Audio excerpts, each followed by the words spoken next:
रामचंद्र की जय। सियावर रामचंद्र की जय। श्रद्धेय मंच, सभी संत एवं ऋषिगण, यहां उपस्थित और विश्व के कोने कोने में हम सबसे साथ जुड़े हुए सभी राम भक्त, आप सबको प्रणाम, आप सबको राम राम।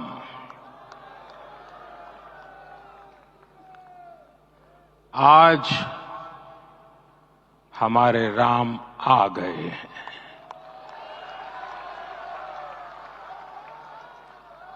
सदियों की प्रतीक्षा के बाद हमारे राम आ गए हैं। सदियों का अभूतपूर्व धैर्य, अनगिनत बलिदान, त्याग और तपस्या के बाद हमारे प्रभु राम आ गए हैं। इस शुभ घड़ी की आप सभी को, समस्त देशवासियों को बहुत बहुत बधाई। मैं अभी गर्भगृह में ईश्वरीय चेतना का साक्षी बनकर आपके सामने उपस्थित हुआ हूं। कितना कुछ कहने को है, लेकिन कंठ अवरुद्ध है। मेरा शरीर अभी भी स्पंदित है, चित्त अभी भी उस पल में लीन है।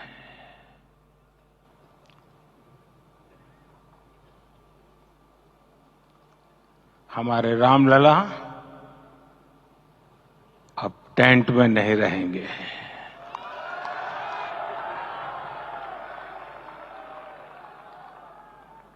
हमारे रामलला अब इस दिव्य मंदिर में रहेंगे। मेरा पक्का विश्वास है, अपार श्रद्धा है कि जो घटित हुआ है, इसकी अनुभूति देश के, विश्व के कोने कोने में राम भक्तों को हो रही होगी। ये क्षण अलौकिक है, ये पल पवित्रतम है।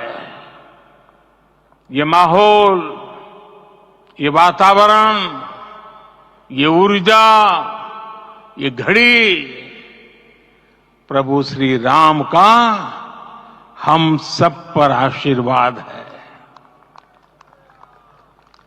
22 जनवरी 2024 का ये सूरज एक अद्भुत आभा लेकर आया है। 22 जनवरी 2024 ये कैलेंडर पर लिखी एक तारीख नहीं, ये एक नए काल चक्र का उद्गम है।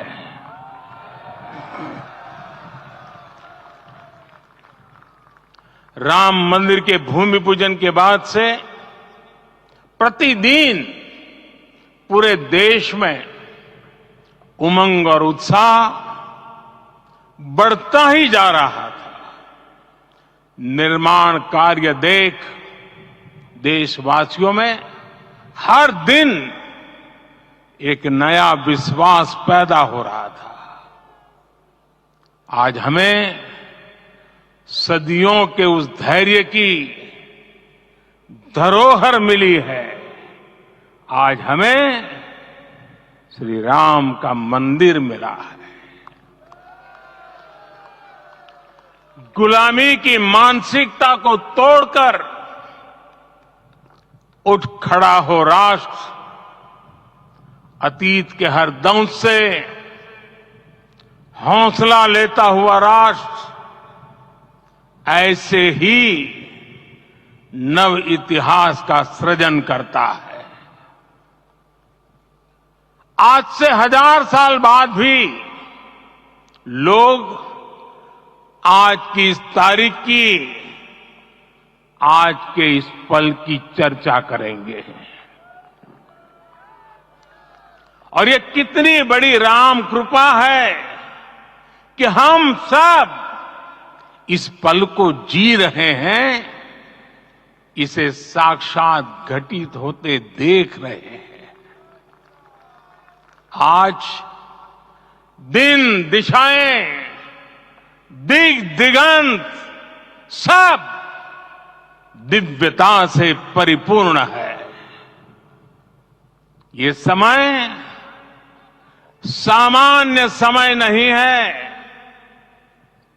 ये काल के चक्र पर सर्वकालिक शाही से अंकित हो रही अमिट स्मृति रेखाएं हैं।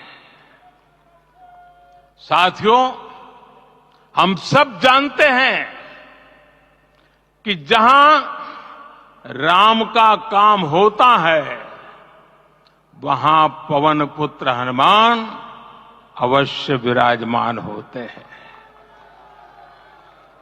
इसलिए मैं राम भक्त हनुमान और हनुमान गढ़ी को भी प्रणाम करता हूं। मैं माता जानकी, लक्ष्मण जी, भरत, शत्रुघ्न सबको नमन करता हूं। मैं पावन अयोध्यापुरी और पावन सरयू को भी प्रणाम करता हूं।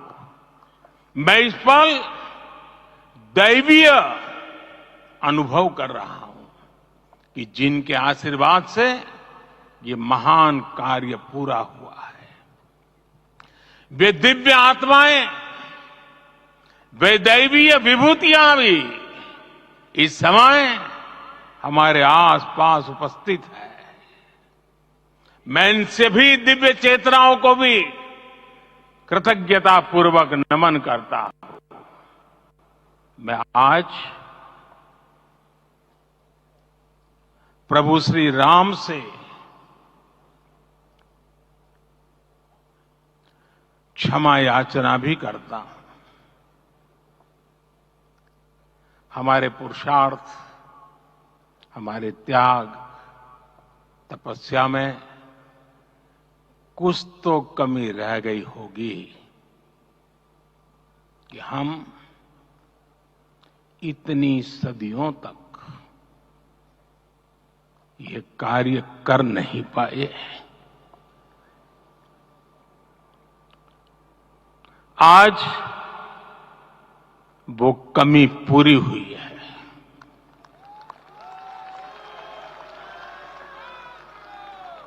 मुझे विश्वास है प्रभु राम आज हमें अवश्य क्षमा करेंगे। मेरे प्यारे देशवासियों, त्रेता में राम आगमन पर पूज्य संत तुलसीदास जी ने लिखा है, प्रभु बिलो की हर से पुरबासी, जनित वियोग विपत्ति सबनासी। अर्थात प्रभु का आगमन देकर ही सब अयोध्यावासी, समग्र देशवासी हर्ष से भर गए। लंबे वियोग से जो आपत्ति आई थी, उसका अंत हो गया। उस कालखंड में तो वो वियोग केवल 14 वर्षों का था। तब भी इतना असह्य था। इस युग में तो अयोध्या और देशवासियों ने सैकड़ों वर्षों का वियोग सहा है। हमारी कई कई पीढ़ियों ने वियोग सहा है। भारत के तो संविधान में उसकी पहली प्रति में भगवान राम विराजमान है। संविधान के अस्तित्व में आने के बाद भी दशकों तक प्रभु श्री राम के अस्तित्व को लेकर कानूनी लड़ाई चली। मैं आभार व्यक्त करूंगा भारत की न्यायपालिका का, जिसने न्याय की लाज रख ली।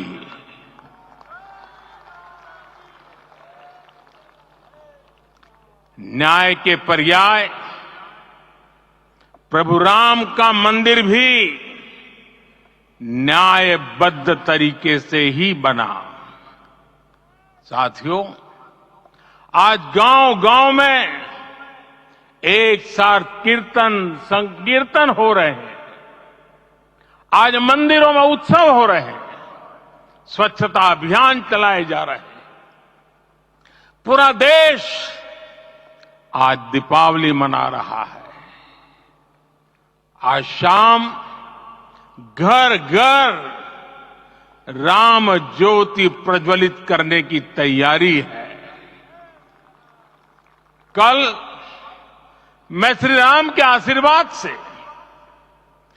धनुषकोडी में राम सेतु के आरंभ बिंदु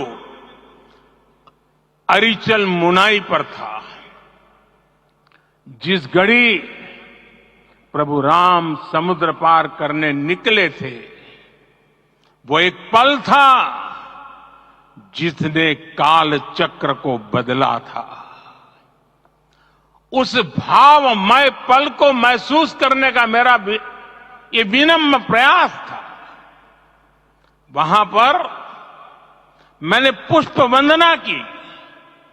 वहां मेरे भीतर एक विश्वास जगा कि जैसे उस समय काल चक्र बदला था, उसी तरह अब काल चक्र फिर बदलेगा और शुभ दिशा में बढ़ेगा।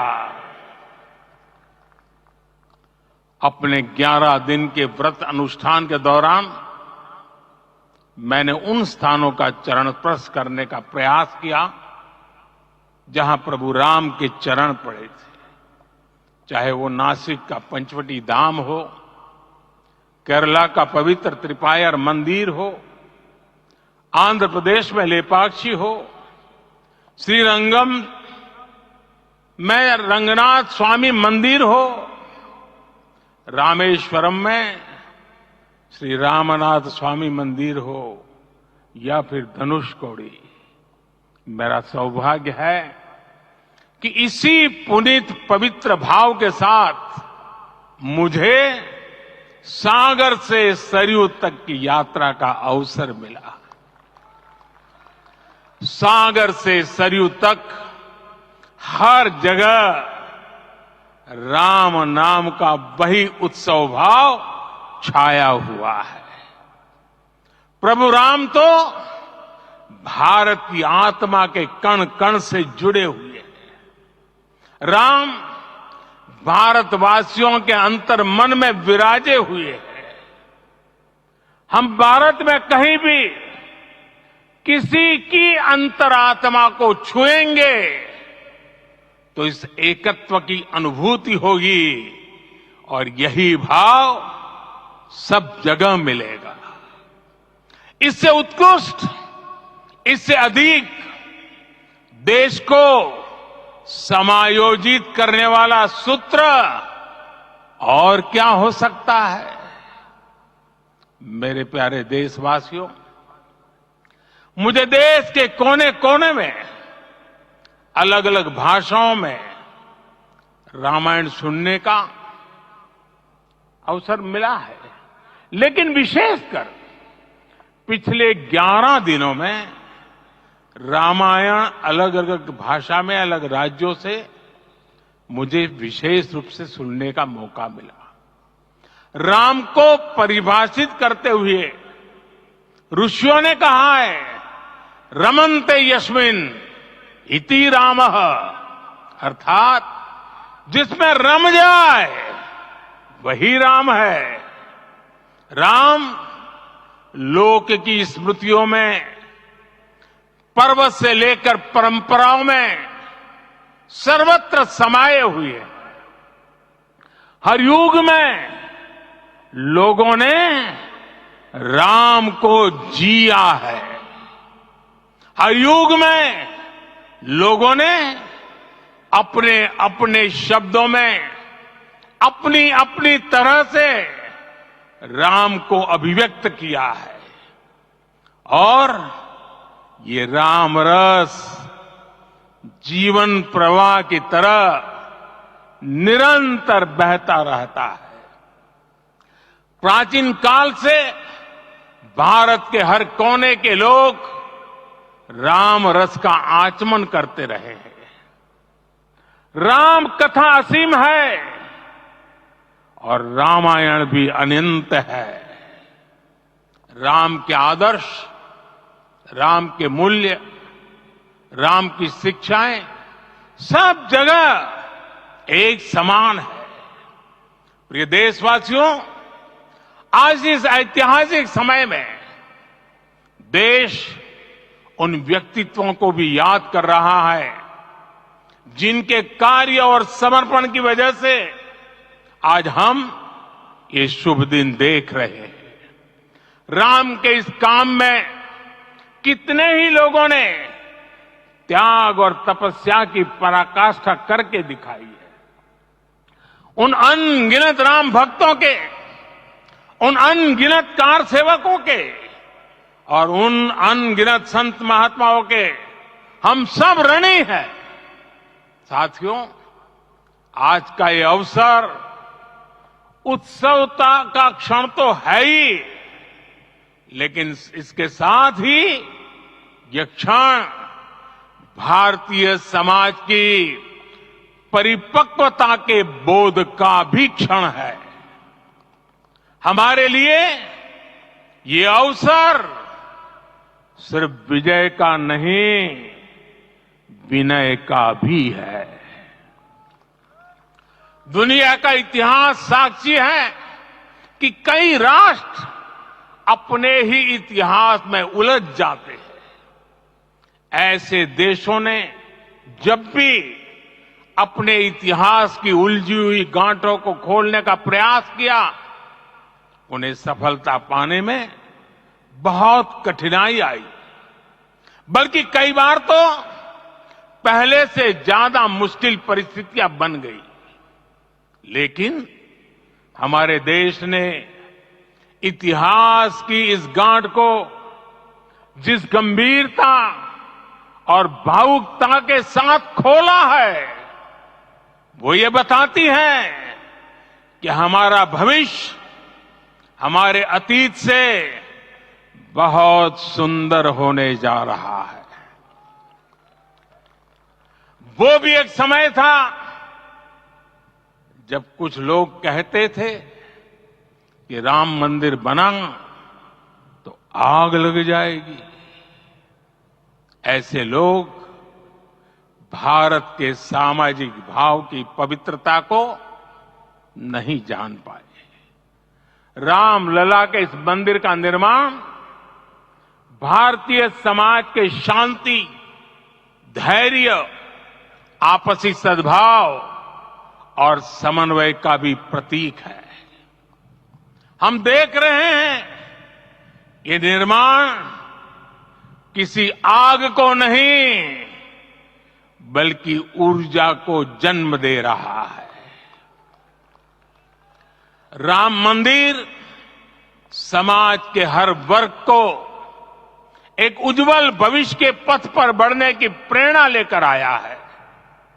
मैं आज उन लोगों से आह्वान करूंगा, आइए आप महसूस कीजिए, अपनी सोच पर पुनर्विचार कीजिए। राम आग नहीं है, राम ऊर्जा है। राम विवाद नहीं, राम समाधान है। राम सिर्फ हमारे नहीं है, राम तो सबके हैं। राम वर्तमान नहीं, सिर्फ वर्तमान ही नहीं, राम अनंत काल है। साथियों, आज जिस तरह राम मंदिर प्राण प्रतिष्ठा के इस आयोजन से पूरा विश्व जुड़ा हुआ है, उसमें राम की सर्वव्यापकता के दर्शन हो रहे हैं। जैसा उत्सव भारत में है, वैसा ही अनेक देशों में है। आज अयोध्या का यह उत्सव रामायण की उन वैश्विक परंपराओं का भी उत्सव बना है। रामलला की ये प्रतिष्ठा वसुधैव कुटुंबकम के विचार की भी प्रतिष्ठा है। साथियों, आज अयोध्या में केवल श्री राम के विग्रह रूप की प्राण प्रतिष्ठा नहीं हुई है, ये श्री राम के रूप में साक्षात भारतीय संस्कृति के प्रति अटूट विश्वास की भी प्राण प्रतिष्ठा है। ये साक्षात मानवीय मूल्यों और सर्वोच्च आदर्शों की भी प्राण प्रतिष्ठा है। इन मूल्यों की, इन आदर्शों की आवश्यकता आज संपूर्ण विश्व को है। सर्वे भवन्तु सुखिनः, ये संकल्प हम सदियों से दोहराते आए हैं। आज उसी संकल्प को राम मंदिर के रूप में साक्षात आकार मिला है। ये मंदिर मात्र एक देव मंदिर नहीं है, ये भारत की दृष्टि का, भारत के दर्शन का, भारत के दिग्दर्शन का मंदिर है। ये राम के रूप में राष्ट्र चेतना का मंदिर है। राम भारत की आस्था है, राम भारत का आधार है, राम भारत का विचार है, राम भारत का विधान है, राम भारत की चेतना है, राम भारत का चिंतन है, राम भारत की प्रतिष्ठा है, राम भारत का प्रताप है, राम प्रवाह है, राम प्रभाव है, राम नेति भी है, राम नीति भी है, राम नित्यता भी है, राम निरंतरता भी है, राम विभु है, विशद है, राम व्यापक है, विश्व है, विश्वात्मा है। और इसलिए जब राम की प्रतिष्ठा होती है तो उसका प्रभाव वर्षों या शताब्दियों तक ही नहीं होता, उसका प्रभाव हजारों वर्षों के लिए होता है। महर्षि वाल्मीकि ने कहा है, राज्यम 10 सहस्त्राणि प्राप्य वर्षाणि राघव, अर्थात राम 10,000 वर्षों के लिए राज्य पर प्रतिष्ठित हुए, यानी हजारों वर्षों के लिए राम राज्य स्थापित हुआ। जब त्रेता में राम आए थे तब हजारों वर्षों के लिए राम राज्य की स्थापना हुई थी। हजारों वर्षों तक राम विश्व पथ प्रदर्शन करते रहे थे। और इसलिए मेरे प्यारे देशवासियों, आज अयोध्या भूमि हम सभी से, प्रत्येक राम भक्त से, प्रत्येक भारतीय से कुछ सवाल कर रही है। श्री राम का भव्य मंदिर तो बन गया, अब आगे क्या? सदियों का इंतजार तो खत्म हो गया, अब आगे क्या? आज के इस अवसर पर जो दैवीय आत्माएं हमें आशीर्वाद देने के लिए उपस्थित हुई हैं, हमें देख रही हैं, उन्हें क्या हम ऐसे ही विदा करेंगे? नहीं, कदापि नहीं। आज मैं पूरे पवित्र मन से महसूस कर रहा हूं कि काल चक्र बदल रहा है। ये सुखद संयोग है कि हमारी पीढ़ी को एक कालजयी पथ के शिल्पकार के रूप में चुना गया है। 1000 वर्ष बाद की पीढ़ी राष्ट्र निर्माण के हमारे आज के कार्यों को याद करेगी। इसलिए मैं कहता हूं, यही समय है, सही समय है। हमें आज से, इस पवित्र समय से अगले 1000 साल के भारत की नींव रखनी है। मंदिर निर्माण से आगे बढ़कर अब हमें सभी देशवासी यही इस पल से समर्थ, सक्षम, भव्य, दिव्य भारत के निर्माण की सौगंध लेते हैं।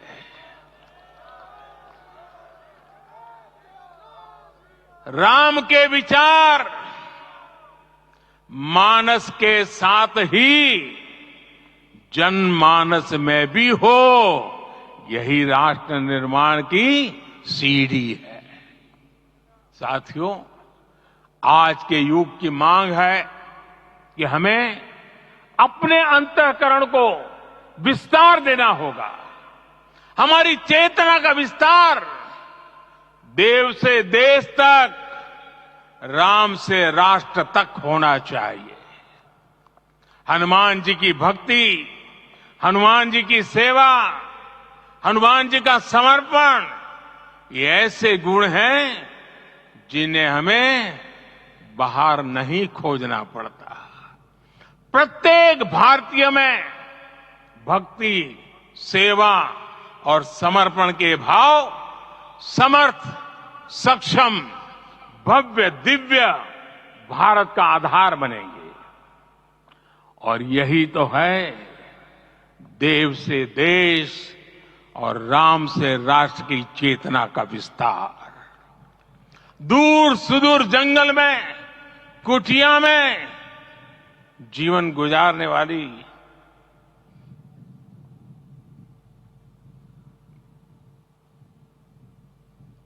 मेरी आदिवासी मां शबरी का ध्यान आते ही अप्रतिम विश्वास जागृत होता है। मां शबरी तो कब से कहती थी, राम आएंगे।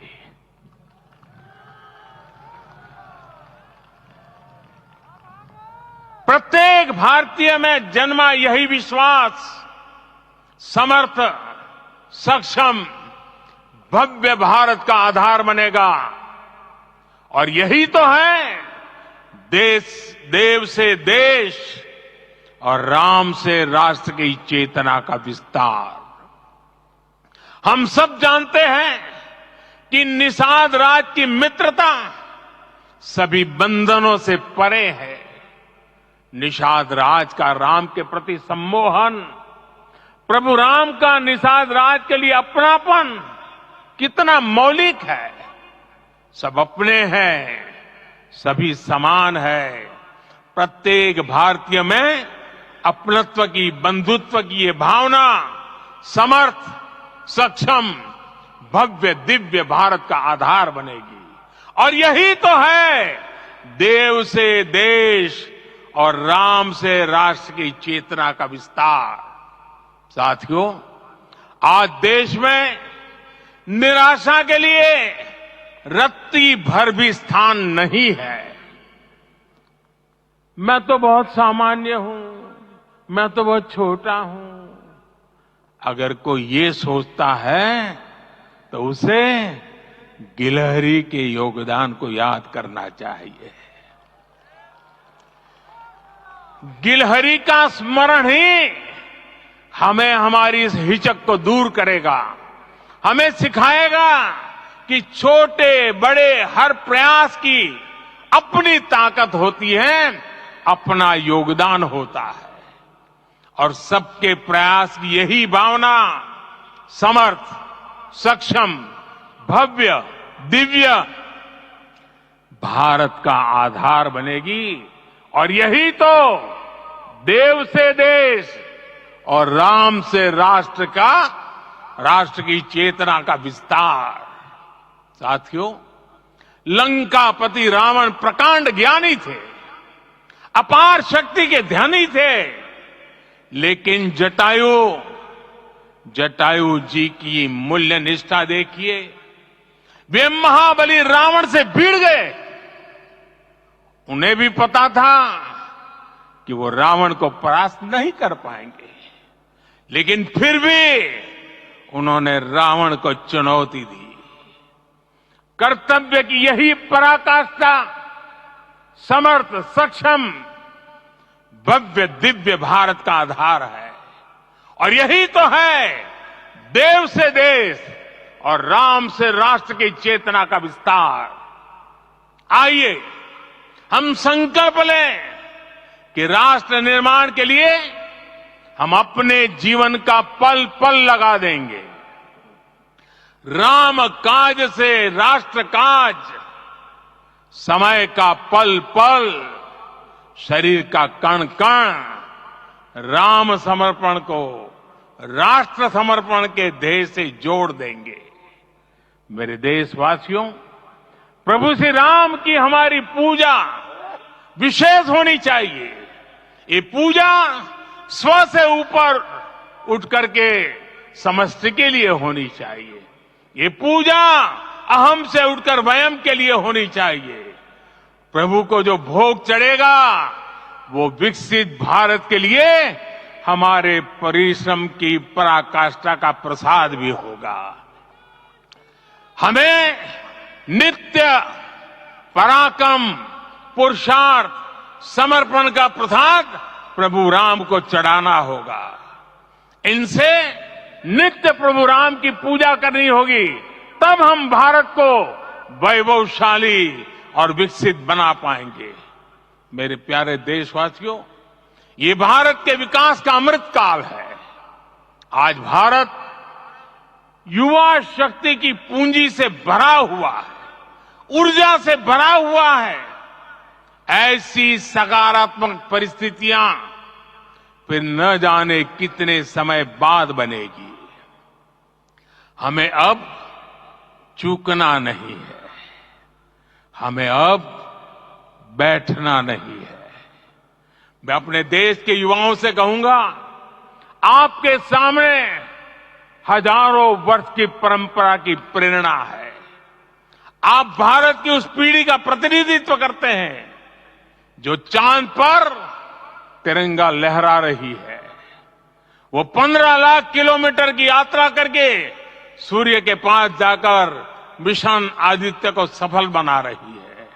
जो आसमान में तेजस और सागर में विक्रांत का परचम लहरा रही है। अपनी विरासत पर गर्व करते हुए आपको भारत का नव प्रभात लिखना है।